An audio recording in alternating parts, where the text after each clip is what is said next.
Welcome, dear students.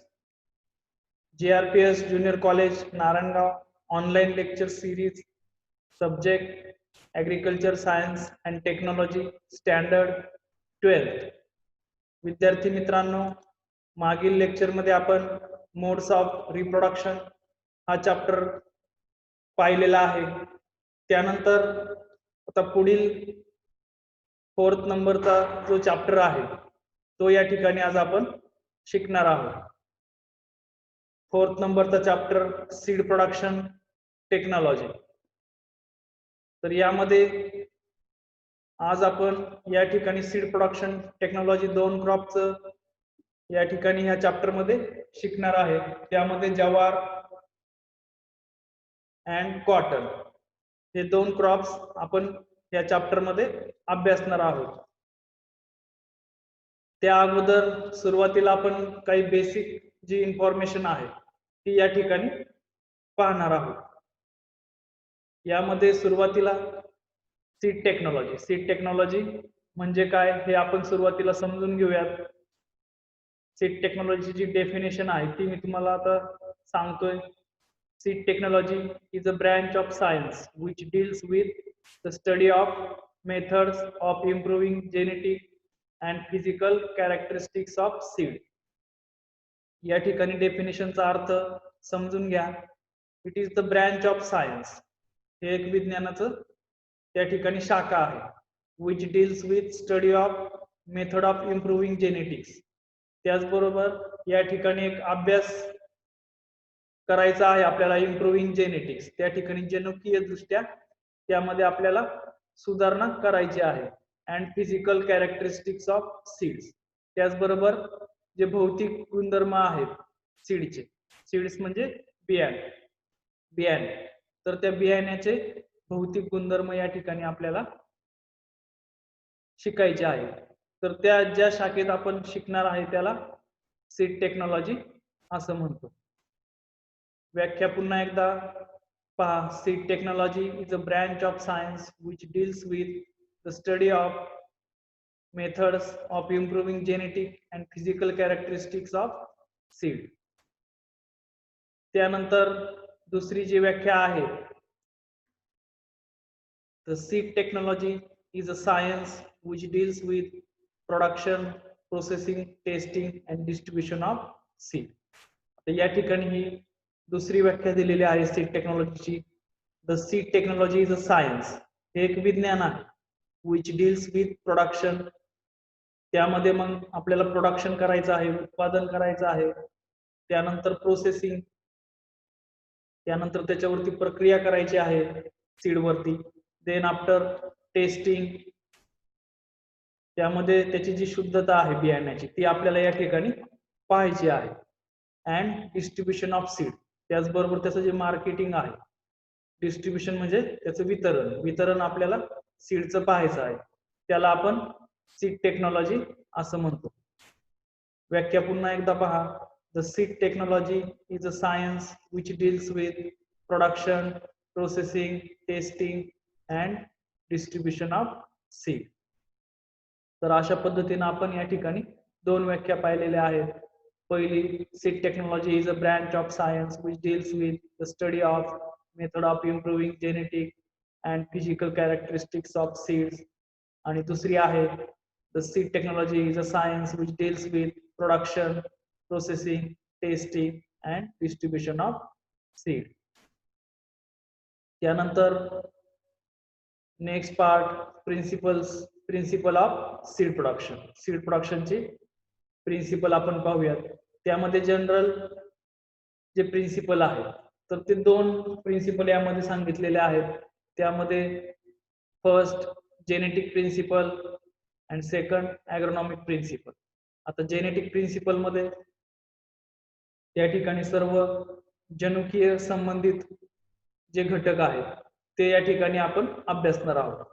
आणि ॲग्रोनॉमिक principles मध्ये या ठिकाणी फील्ड वरती आपण कशा पद्धतीने त्या सीड प्रोडक्शन प्रोग्राम मध्ये आपण काम करतो, कशा पद्धतीने आपण त्या ठिकाणी मॅनेजमेंट करायचं आहे, मॅनेजमेंट करताना इनपुट्स युटिलायझेशन कशा पद्धतीने करायचं आहे हे आपण ॲग्रोनॉमिक प्रिन्सिपल मध्ये पाहत असतो. तर आता आपण सुरुवातीला पाहूयात जेनेटिक प्रिन्सिपल. यामध्ये तुम्ही लक्षात ठेवा सीड प्रोडक्शन टेक्नॉलॉजीचे 2 प्रिन्सिपल आहेत. एक जेनेटिक प्रिन्सिपल आणि दुसरं ॲग्रोनॉमिक प्रिन्सिपल. त्यामध्ये आता पहिलं फर्स्ट जेनेटिक प्रिन्सिपल. त्यामध्ये first deterioration of varieties. Genetic principle मध्ये पहिला मुद्दा आहे डिटोरिएशन ऑफ व्हरायटीज. याचा अर्थ असा आहे की ज्या व्हरायटीज आहेत, ज्या जाती आहेत, त्याचं डिटोरिएशन होतं, म्हणजे त्या खराब होतात. त्या कशामुळे होत आहेत काय ते आता आपण पाहूया. Genetic purify of a variety can deteriorate due to the several factors during seed production. त्यामध्ये अनेक फॅक्टर्स कारणीभूत असतात आणि त्यामुळं त्या व्हरायटी डिटोरिएट होतात, खराब होतात. The important factors are responsible for deterioration of genetic purity yet given below. या ठिकाणी आता खालील प्रमाणे आपण कुठले फॅक्टर्स आहेत की जे डिटोरिएशनला कारणीभूत आहेत, बियाणे खराब होण्यासाठी कारणीभूत आहेत. त्यामध्ये आता पहिलं first developmental variation. These variations are due to change in environment for the seed crop. Therefore, crop should be grown in areas of their adaptations. यामध्ये आता काय सांगितलेलं आहे? These variations are due to change in environment for seed crop. Environment मध्ये changes झाल्यानंतर या ठिकाणी त्याच्यात ज्या व्हरायटी आहेत, ज्या जाती आहेत बियाण्यांच्या, त्याच्यामध्ये व्हेरिएशन त्या ठिकाणी निर्माण होतं. आता ते दूर करण्यासाठी आपण therefore crop should be grown in areas of their adaptation. त्याचं जे ऍडॅप्टेशन आहे त्या एरियामध्येच त्या ठिकाणी ते क्रॉप आपण ग्रोन केले पाहिजे.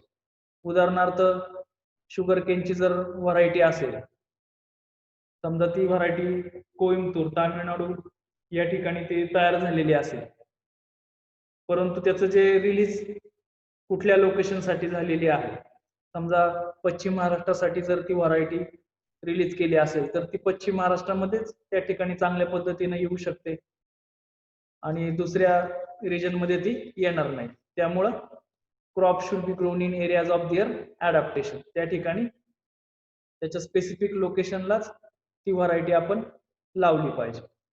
Then mechanical mixtures. Mechanical mixtures म्हणजे तर use of same seed drill for sowing, presence of volunteer plants, use of combined threshers and gunny bags causes mixture, cleaning of seed drill, space isolation, cleaning of thresher, use new bags, one of the remedial measures of control mechanical mixture.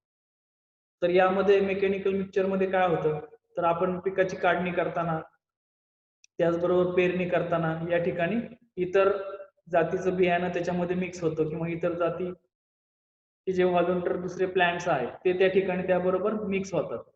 त्याचबरोबर harvesting करताना combine harvester मध्ये त्या ठिकाणी आधीचं seeds त्यामध्ये असतं. त्यानंतर Ghani bags, बियाणे आपण साठवताना जी पोती आणतो त्या पोत्यांमध्ये आधीचे सीड्स त्या ठिकाणी असतात. मग असे सीड्स त्यामध्ये आपल्या जे ओरिजिनल बियाणं आहे त्यामध्ये ते मिक्स होतात आणि त्यामुळे या ठिकाणी डिटोरिएशन ऑफ व्हरायटी त्या ठिकाणी होऊ शकते. आता डिटोरिएशन ऑफ व्हरायटी आपल्याला कंट्रोल करायची असेल मेकॅनिकल मिक्सचरच्या याच्यातून, तर या ठिकाणी आपण सीड ड्रिलचं क्लिनिंग करणं गरजेचं आहे. जे सीड ड्रिल आपण वापरणार आहे ते सुरुवातीला व्यवस्थित क्लीन करून घ्यायचं आहे. त्यानंतर स्पेस आयसोलेशन, 2 जातींमध्ये योग्य आयसोलेशन डिस्टन्स फील्डवरती आपण ठेवला पाहिजे. त्यानंतर क्लिनिंग ऑफ थ्रेशर्स, जे मळणी यंत्र जे आहे ते या ठिकाणी त्याचं क्लिनिंग करणं आवश्यक आहे. देन यूज न्यू बॅग्स, त्याचबरोबर बियाणे साठवणुकीकरता नवीन बॅगा त्या ठिकाणी आपण घेतल्या पाहिजे. तर अशा पद्धतीने आपण मेकॅनिकल मिक्सचर त्या ठिकाणी अवॉइड करू शकतो आणि डिटोरिएशन ऑफ व्हरायटी कंट्रोल करू शकतो. Then after third point, mutation means sudden change in the progeny. Progeny मध्ये सडन चेंज होतो, त्याला आपण अचानक बदल म्हणतो. Mutation is a sudden heritable change in the progeny. Progeny जी आहे, एखाद्या बियाण्याची जी प्रोजेनी आहे तर जेनेटिक चेंज त्याच्यामध्ये होतो, त्याला आपण म्युटेशन असं म्हणतो.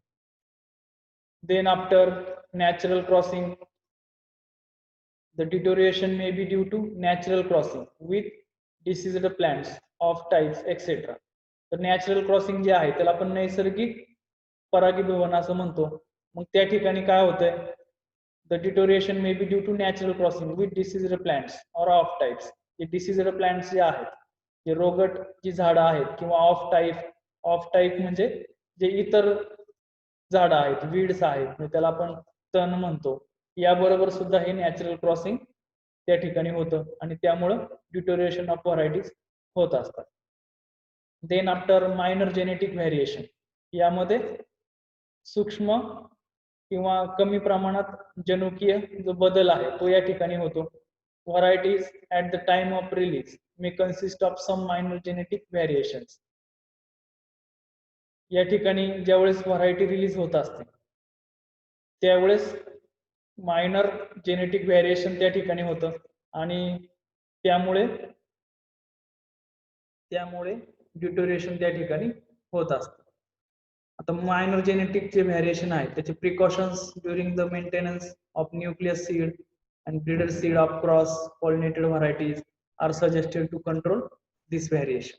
आता याचे प्रिकॉशन जे आहेत त्या मेंटेनन्स मध्ये आपण न्यूक्लियस सीड आणि ब्रीडर सीड जे आहेत त्या ठिकाणी आपण घ्यायचे आहेत आणि ज्या क्रॉस पॉलिनेटेड व्हरायटी आहेत, ज्या क्रॉस पॉलिनेटेड आहेत म्हणजे त्यांना इतर दुसऱ्या ज्या जाती आहेत त्यांच्याबरोबर ते क्रॉस करू शकतात, अशा ज्या क्रॉस पॉलिनेटेड व्हरायटी आहेत तर त्या ठिकाणी आपण न्यूक्लियस सीड आणि ब्रीडर सीड या ठिकाणी योग्यपणे काळजी घेऊनच त्या ठिकाणी त्याचं प्रोडक्शन घ्यायचं आहे. Then selective influences of pest and diseases, seed production under clean and disease free condition is important. आता या ठिकाणी सीड प्रोडक्शन प्रोग्राम मध्ये काय होतं तर पेस्ट अँड डिसीजचा त्या ठिकाणी अटॅक होतो. ज्या काही सिलेक्टिव्ह पेस्ट अँड डिसीजेस आहेत तर त्या ठिकाणी अटॅक करतात. मग त्याचा आपण योग्य वेळी त्या ठिकाणी नियंत्रण करणं गरजेचं असतं. ते जर केलं नाही तर त्या ठिकाणी मग डिटोरिएशन ऑफ व्हरायटीज त्या ठिकाणी होतं. Then techniques of plant breeder. आता प्लांट ब्रीडरच्या ज्या टेक्निक्स आहेत त्या या ठिकाणी महत्वाच्या आहेत. जो या ठिकाणी व्हरायटी तयार करतो किंवा त्या ठिकाणी त्याचं पूर्ण लागवडीपासून तर काढणीपर्यंत जो मॅनेजमेंट करतो त्याला आपण प्लांट ब्रीडर असं म्हणतो. Inadequate assessment of cytogenetic irregularities during the release of new varieties leads to genetical variation in the variety. त्यानंतर ज्यावेळेस व्हरायटी आपण रिलीज करत असतो त्या प्रोग्राम मध्ये या ठिकाणी सायटोजेनेटिक त्या ठिकाणी इरेग्युलरिटीज त्या ठिकाणी होतात आणि त्यामुळे मग जेनेटिकल व्हेरिएशन त्या व्हरायटी मध्ये येतं आणि त्यामुळे मग व्हरायटीज डिटोरिएट होण्यासाठी त्या ठिकाणी कारणीभूत ठरतात. देन सेकंड जो आपला मुद्दा आहे, पहिला आपण पाहिला डिटोरिएशन ऑफ व्हरायटीज, त्यातले काही पॉइंट्स आपण पाहिले, त्याची कारण पाहिली कुठल्या कुठल्या कारणांनी डिटोरिएशन होतं. आता त्यातला दुसरा मुद्दा जेनेटिक व्हेरिएशन मधला दुसरा मुद्दा maintenance of genetic purity during seed production. Maintenance of genetic purity during seed production. Seed production program मध्ये आपण त्याचं मेंटेनन्स ठेवायचं. जेनेटिक प्युरिटी जी आहे ती मेंटेन राहण्यासाठी त्या ठिकाणी मॅनेजमेंट करायचं. त्यामध्ये आता पहिला मुद्दा आहे, first point, control of seed source. Use seeds for seed production from approved authorities. Control of seed source मध्ये काय सांगितलं आहे, use seeds for seed production for approved authority. ज्या अप्रूव्ड अथॉरिटीज आहेत त्यांच्याकडनंच आपण सीड्स घ्यायचे आहेत सीड प्रोडक्शन साठी. Then second point, proceeding crops requirements, selection of land for avoiding volunteer plants and soil borne diseases. त्यानंतर जे काही प्रोसिडिंग क्रॉप रिक्वायरमेंट्स आहेत ती या ठिकाणी आपण त्याची कंप्लीट करायची आहे. त्यामध्ये जी लँड सिलेक्ट केलेली आहे त्यामध्ये volunteer plants and soil borne diseases त्या ठिकाणी आपण कंट्रोल करायचे आहे. Then third point, isolation. Isolation म्हणजे अंतर, means distance between two seeds production plots to avoid natural crossing. Isolation should be maintained as per seed certification standards. यामध्ये आता isolation मध्ये त्यामध्ये डिस्टन्स ठेवायचा आहे आणि डिस्टन्स ठेवत असताना त्या ठिकाणी दोन ज्या व्हरायटी आहेत त्या व्हरायटीमध्ये एक स्पेसिफिक अंतर ठेवणं गरजेचं आहे. Then after fourth point, roguing. Rogging means removal of off-types, pollinator plants, pollen shader plants, pest and disease the plants from seed production plot before flower. आता rogging मध्ये आपण काय करतो तर हे एक ऑपरेशन आहे. त्यामध्ये ऑफ टाइप प्लांट्स म्हणजे काय की ज्याचे कॅरेक्टर्स वेगळे आहेत ते प्लांट्स आपल्या मुख्य पिकापेक्षा वेगळं आहे असं प्लांट्स किंवा वीड्स वगैरे असे प्लांट्स. त्यानंतर व्हॉलंटियर प्लांट्स जे इतर झाडं आहेत ती.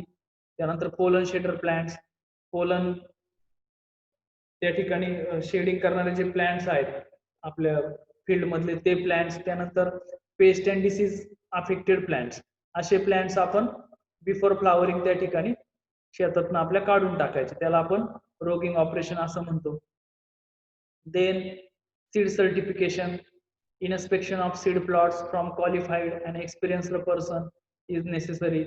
Seed certification करत असताना त्या ठिकाणी आपल्याला क्वालिफाईड आणि एक्सपिरियन्स्ड पर्सन त्या ठिकाणी लागतो. त्यामध्ये प्लॅन ब्रीडर किंवा जे तज्ञ मंडळी असतात, जे शास्त्रज्ञ असतात, अशा लोकांचं त्या ठिकाणी आपण मदत घेतो सीड सर्टिफिकेशन साठी. Then grow out test. These are carried out to test genetic purity of variety. This is conducted by seed certification agency. आता ग्रो आउट टेस्ट जी आहे तर ती जेनेटिक प्युरिटी त्या ठिकाणी तपासणीसाठी आपण करत असतो आणि ती करणारी जी एजन्सी आहे त्याला आपण सीड सर्टिफिकेशन एजन्सी असं म्हणतो. तर अशा पद्धतीनं maintenance of genetic purity during seed production त्याचे आपण या ठिकाणी 6 पॉइंट्स पाहिले. Control of seed source, preceding crop requirement, isolation, roguing, seed certification, grow out test. तर अशा पद्धतीने आपले जेनेटिक जे व्हेरिएशन आहे त्यामधले आपण आपले 2 मुद्दे या ठिकाणी झालेले आहेत. पहिला मुद्दा होता डिटोरिएशन ऑफ व्हरायटीज, त्यानंतर दुसरा maintenance of genetic purity during seed production. त्यानंतर आता पुढचं जे आपलं प्रिन्सिपल आहे ते ॲग्रोनॉमिक प्रिन्सिपल. तर ॲग्रोनॉमिक प्रिन्सिपल मध्ये आता आपण या ठिकाणी आपले पहिल्या 2 लेसन मध्ये पाहिलेलं आहे ट्रॅडिशनल क्रॉप आणि कमर्शियल क्रॉप आपण शिकलो. त्यामधले जे पॉइंट आहेत तेच पॉइंट आपण ॲग्रोनॉमिक मध्ये या ठिकाणी पाहत असतो. त्यामध्ये आता पहिला मुद्दा आहे ॲग्रोनॉमिक प्रिन्सिपल मध्ये selection of suitable agroclimatic region. त्यामध्ये आता in general region of moderate rainfall and humidity are suitable for seed production. त्यामध्ये साधारणतः जो ॲग्रोक्लायमॅटिक रिजन आहे त्यामध्ये आपण कुठल्या पद्धतीचं त्या ठिकाणी व्हरायटी येऊ शकते, मग त्यासाठी कुठल्या पद्धतीचं कुठलं रेनफॉल त्या ठिकाणी रेनफॉल किती पडतो, त्याचबरोबर ह्युमिडिटी किती असते हे या ठिकाणी आपण सीड प्रोडक्शन प्रोग्राम मध्ये लक्षात घ्यायला पाहिजे. त्यानुसार आपण selection of suitable agroclimatic region आपण ठरवत असतो. Then second point isolation. आयसोलेशनचा आपण जेनेटिक प्युरिटी मध्ये पण जेनेटिक जे प्युरिटी मेंटेन करण्यासाठी सुद्धा आपण आयसोलेशन मगाशी पाहिलं. आणि isolation distance means distance between 2 seeds production plot to avoid natural crossing. त्यामध्ये नॅचरल क्रॉसिंग आपण अवॉइड करण्यासाठी आयसोलेशन डिस्टन्स मेंटेन करत असतो. Then third point land preparation. Good land preparation is essential for proper growth of the crop.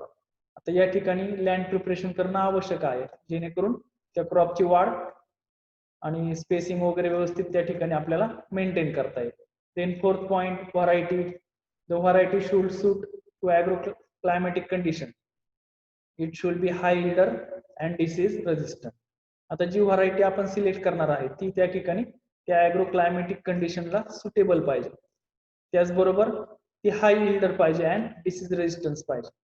त्या व्हरायटीचं त्या ठिकाणी yield चांगलं पाहिजे आणि ती डिसीजला प्रतिकारक्षम पाहिजे. Then after fifth point seed the seed should be genetically and physically pure. त्याचबरोबर जे सीड्स आहेत ते त्या ठिकाणी जेनेटिकली अँड फिजिकली प्युअर असले पाहिजे. Then after seed treatment, 6 point seed treatment.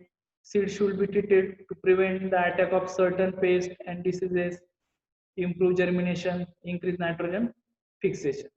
तर सीड ट्रीटमेंट आपण केल्यानंतर त्या ठिकाणी जे पेस्ट अँड डिसीजचा अटॅक होतो तो त्या ठिकाणी कंट्रोल होतो. इम्प्रूव्ह जर्मिनेशन, त्याची वाढ चांगली होण्यासाठी मदत होते. त्याचबरोबर नायट्रोजन फिक्सेशन त्या ठिकाणी करण्यास मदत होते सीड ट्रीटमेंट केल्यामुळे. तर हे आपण 6 पॉइंट पाहिले. ॲग्रोनॉमिक प्रिन्सिपल्स बरेच आहेत, पुढचे आता आपण पाहूया. Then 7 time of sowing of seed crop should be done at their normal time. त्यानंतर सोईंग ऑफ सीड जे आहे तर ते त्या ठिकाणी आपण नॉर्मल टायमिंगलाच त्या ठिकाणी त्याचं सोईंग केलं पाहिजे. अन्यथा त्या ठिकाणी मग आपण जर टायमिंग त्याचं व्यवस्थित आपण ठेवला नाही तर त्या ठिकाणी आपलं नुकसान होऊ शकतं. Then after 8th point, seed rate for seed crop, lower seed rate is desirable than commercial crop. या ठिकाणी ज्यावेळेस आपण सीड प्रोडक्शन प्रोग्राम घेत असतो त्यावेळेस आपल्याला सीड रेट त्या ठिकाणी कमी असतो than commercial crop.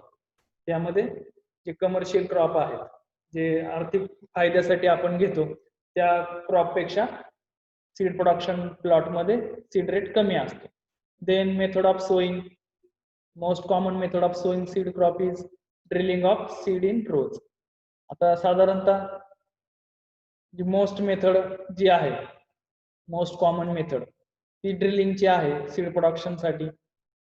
Then depth of sowing, त्यामध्ये पेरणीची जी खोली आहे ती आपण याच्यामध्ये लक्षात घेतो. It depends upon size of seed and type of soil. त्यामध्ये सीडची साईज आणि टाइप ऑफ सॉइल विचारात घेतली जाते. स्मॉल सीडेड व्हरायटीज आर सोन shallow than large seeded varieties.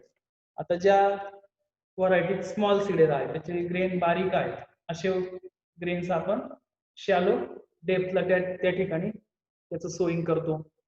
आणि जे लार्ज साईज आहेत ते त्या ठिकाणी जास्त खोलीवरती त्याचं पेरणी करतो. त्यामुळे डेप्थ ऑफ सोईंग हा जो फॅक्टर आहे तो महत्वाचा आहे.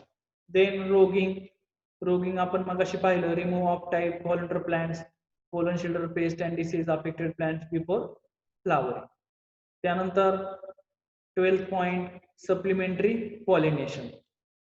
It is necessary for the crops which are cross pollinated by insect.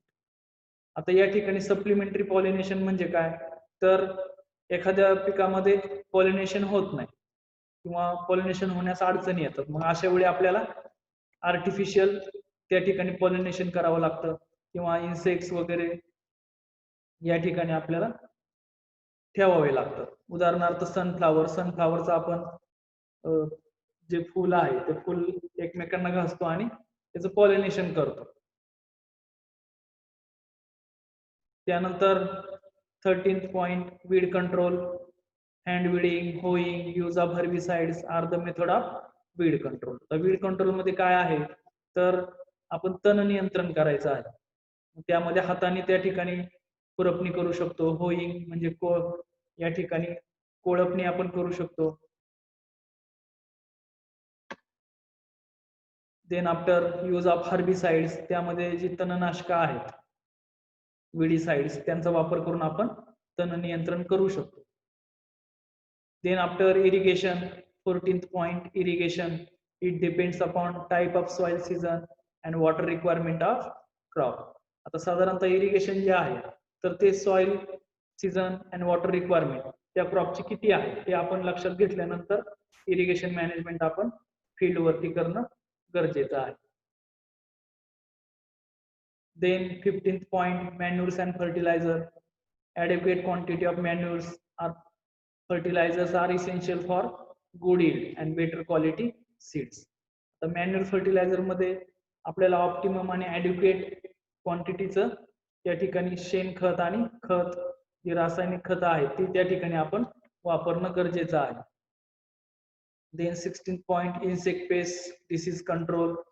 They should be controlled by using suitable insecticides and fungicides. आता इन्सेक्ट पेस्ट डिसीज कंट्रोल मध्ये आपण या ठिकाणी जे इन्सेक्टिसाइड आणि फंगिसाइड्स आहेत त्यांचा वापर करून आपण या ठिकाणी पेस्ट डिसीज कंट्रोल करू शकतो. Then 17th point, time of harvesting. The exact time of harvesting is important, is getting maximum seed yield with better quality.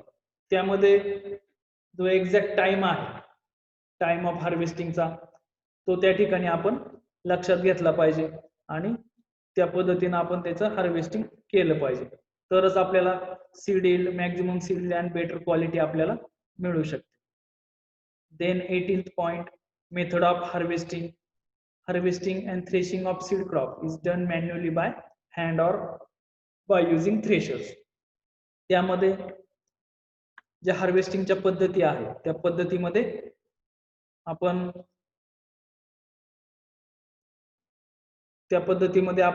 त्या ठिकाणी मॅन्युअली करतोय का मेकॅनिकली करतोय हे महत्वाचं आहे आणि त्या दृष्टीने आपण त्या ठिकाणी व्यवस्थित क्लिनिंग वगैरे करून त्याचं हार्वेस्टिंग करणं गरजेचं आहे. त्याचबरोबर जो थ्रेशर वापरणार आहे त्याचं सुद्धा आपण काळजीपूर्वक लक्ष देऊन त्या ठिकाणी ते ऑपरेशन आपण केलं पाहिजे. Then 19th, drying of seeds. Drying of seeds to safe moisture limit is essential to keep the viability and vigor of seeds. त्यानंतर सीडचं ड्राइंग आपण करतो काढणी केल्यानंतर, त्यामध्ये त्याची वाळवण व्यवस्थित केली पाहिजे.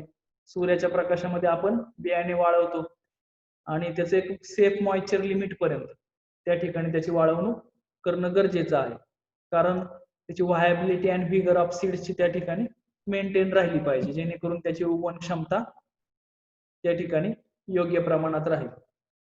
देन 20 नंबरचा जो पॉइंट आहे, seed storage. For storage period seed is kept in gunny bags in godown. The storage structure should be cool and clean. त्यानंतर जे स्टोरेज स्ट्रक्चर आहे तर ते त्या ठिकाणी कूल अँड क्लीन पाहिजे, थंड आणि ते क्लीन पाहिजे. त्याचबरोबर गनी बॅग्स मध्ये आपण गोडाऊन मध्ये सीड्स त्या ठिकाणी साठवून ठेवतो शॉर्ट पिरियड साठी. 21 point, information of variety. Detail information regarding pedigree म्हणजे history and quality of seed is given on the label attach to the seed bag. त्यानंतर जी सीड बॅग आपण तयार केलेली आहे त्या सीड बॅग वरती आपण लेबल लावतो आणि त्या लेबल वरती त्याची सगळी इन्फॉर्मेशन त्या व्हरायटीची आपण हिस्ट्री त्या ठिकाणी लिहितो. त्याचबरोबर त्या सीडची क्वालिटी, त्या सीडची क्वालिटी त्या ठिकाणी आपण त्या लेबल वरती लिहिलेली असते. फाउंडेशन सीड आहे का ब्रीडर सीड आहे का न्यूक्लियस सीड आहे, त्याची प्युरिटी किती, त्यानंतर date of harvesting, date of packing, हे सगळं त्याच्यामध्ये लिहिलेलं असतं, त्या लेबल वरती आपण लिहिलेलं असतं. तर अशा पद्धतीने या ठिकाणी आपण जे 21 पॉइंट आहेत ते ॲग्रोनॉमिकल प्रिन्सिपल्स आहेत त्याचे आपण पाहिलेले आहेत. साधारणतः याच्यावरती परीक्षेमध्ये जास्त प्रश्न विचारत नाहीत किंवा विचारला तर मग ब्रॉड क्वेश्चन मध्ये ॲग्रोनॉमिक प्रिन्सिपल वरती प्रश्न विचारला जातो. 21 मुद्दे आपल्याला मग त्या ठिकाणी ते लिहावे लागतात. Then reasons and remedies for the mechanical mixture. Okay, mechanical जे मिक्सचर आहे त्याचे रिझन्स अँड रेमेडीज आपण या ठिकाणी पाहूयात. यूज ऑफ द, या ठिकाणी आता जे रिझन्स आहेत ते सुरुवातीला आता पाहूया. Use of the same seed drill for sowing more than one variety. या ठिकाणी एकच सीड ड्रिल वापरत असेल तर त्या ठिकाणी रेमेडीज काय आहेत? Cleaning of seed drill before sowing new varieties. त्या ठिकाणी आपण नवीन व्हरायटीसाठी सीड ड्रिल आपण क्लीन करून घेतलं पाहिजे, साफ करून घेतलं पाहिजे. Then second point, presence of volunteer plants in the field. Volunteer plant जर आपल्या फील्ड मध्ये असतील, इतर झाडं जर आपल्या फील्ड मध्ये असतील तर irrigate the field 3 weeks period to sowing and deep ploughing. त्या ठिकाणी आपण आपली जी फील्ड आहे ती 3 week पिरियडवर इरिगेशन त्या ठिकाणी ठेवायचं आहे आणि नंतर खोल नांगरट त्या ठिकाणी करायची आहे, जेणेकरून ते व्हॉलंटियर प्लांट्स त्या ठिकाणी निघून जातील. Then cultivation of different varieties in adjacent field. त्यानंतर कल्टिवेशन ऑफ डिफरंट व्हरायटीज जर आपण करत असेल एकाच फील्डवरती तर space isolation should be provided to seed plot. त्या ठिकाणी आपण स्पेस आयसोलेशन त्या ठिकाणी 2 प्लॉट मध्ये ठेवणं गरजेचं आहे. देन फोर्थ पॉइंट आहे use of threshing floor at time of for different varieties. त्यानंतर जो थ्रेशिंग फ्लोअर आहे, थ्रेशिंग फ्लोअर म्हणजे काय तर आपण खळं करायचं पूर्वीच्या वेळेस किंवा एक अशी जागा असते की त्या ठिकाणी आपण सगळं सीड्स मटेरियल गोळा करून ठेवतो, त्याचं थ्रेशिंग केलं जातं, पुढं प्लॅन्ट्स आपण काढून आणतो आणि त्या ठिकाणी वाळवतो आणि तिथंच आपण थ्रेशिंग करतो. त्याला आपण थ्रेशिंग फ्लोअर असं म्हणतो. मग ते जर एकच असेल तर only one variety should be threshed at a time and threshing yard should be cleaned before next use. मग अशा वेळेस काय करायचं तर थ्रेशिंग यार्ड जे आहे आपलं तर ते एका वेळी एकच व्हरायटीचं थ्रेशिंग करायचं आहे आणि दुसऱ्या व्हरायटीच्या वेळेस त्याचं पूर्ण क्लिनिंग करायचं आहे.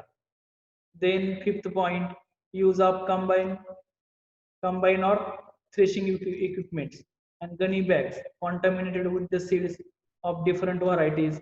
जर थ्रेशिंग इक्विपमेंट्स असेल, कंबाईन हार्वेस्टर असेल, गनी बॅग असेल तर त्यामध्ये जर जे सीड्स असतील इतर तर त्या ठिकाणी आपण क्लीन करून घ्यायचे आहेत.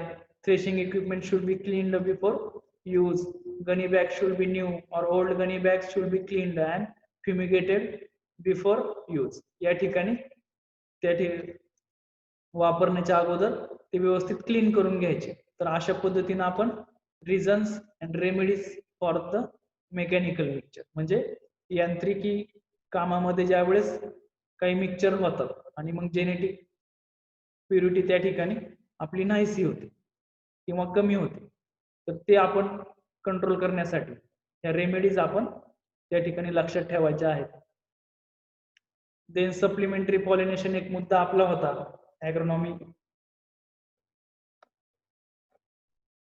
ॲग्रोनॉमीचा जो पॉइंट आपण पाहिला त्यामध्ये सप्लिमेंटरी पॉलिनेशन हा एक मुद्दा होता. त्यामध्ये आर्टिफिशियल और supplementary pollination is necessary for the crop which are cross pollinated by insect. आता आपल्याला आर्टिफिशियल आणि सप्लिमेंटरी पॉलिनेशन आपल्याला करावं लागतं का तर ज्या क्रॉस पॉलिनेटेड व्हरायटीज असतात, क्रॉप असतात, ते इन्सेक्टद्वारे त्या ठिकाणी त्यांचं पॉलिनेशन होतं, हनी बीज त्यांचं पॉलिनेशन करतात. मग त्यासाठी आपण honey bees are kept in hives near the seed crop. जे सीड क्रॉप आपला असेल तर हनी बीच्या ज्या पेट्या आपण ठेवतो आता तर त्या पेट्या आपण आपल्या शेताजवळ त्या ठिकाणी ठेवायच्या आहेत. In sunflower crop two adjacent flower heads are rubbed on each other. त्यानंतर सनफ्लावर म्हणजे सूर्यफुलामध्ये जे 2 फ्लावर्स आहेत त्यांचे हेड्स त्याला डोके म्हणतो आपण, ती डोके आपण एकमेकाला त्या ठिकाणी चोळतो जेणेकरून त्या ठिकाणी पॉलिनेशन होत असतं. Then cotton cloth is tied on hand palm and moved in clockwise direction on flower surface. आपण सनफ्लावर मध्ये हे करतो, कॉटनचं एक क्लॉथ घेतो, कापड घेतो आणि ते त्या ठिकाणी क्लॉकवाईज डायरेक्शनला त्या फुलावरती आपण फिरवतो जेणेकरून ते पोलन्स आहेत ते त्या फुलावरती पडतात आणि तिथं मग पॉलिनेशन होत असतं.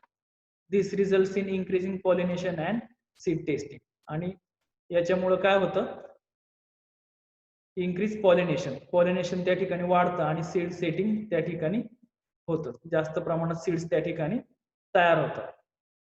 तर अशा पद्धतीने आपण सप्लिमेंटरी पॉलिनेशनचे मुद्दे या ठिकाणी पाहिलेले आहेत. परीक्षेमध्ये 2 किंवा 3 मार्क्ससाठी हे विचारले जाते. तर अशा पद्धतीने आज आपण या ठिकाणी सीड प्रोडक्शन टेक्नॉलॉजी या चॅप्टर मध्ये सीड प्रोडक्शन ची डेफिनेशन आपण पाहिली. त्यानंतर